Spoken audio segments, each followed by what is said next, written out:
Hello my people. So biko no vex, make we continue with strings data type.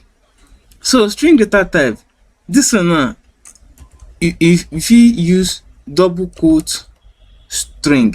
Double quote string na im go get this double quote for up. You fit just write let's say you type in Jesus. So this an example of double quote string, and you can use single quote string. Even the result we got is in a single quote string form.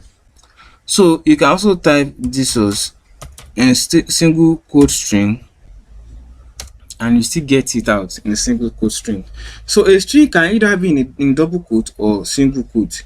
So it now depends on the instruction, the program you're working on, or how you want to use it. You can either use a double quote or single quote, provided it works with what you are doing. So that's the common data type we have.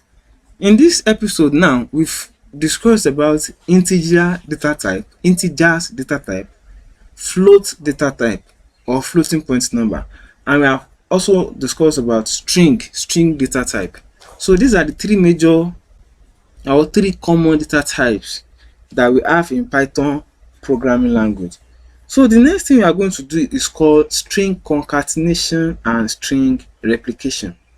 So string concatenation and string replication, this is how it works. This is how string concatenation and string replication works. So basically now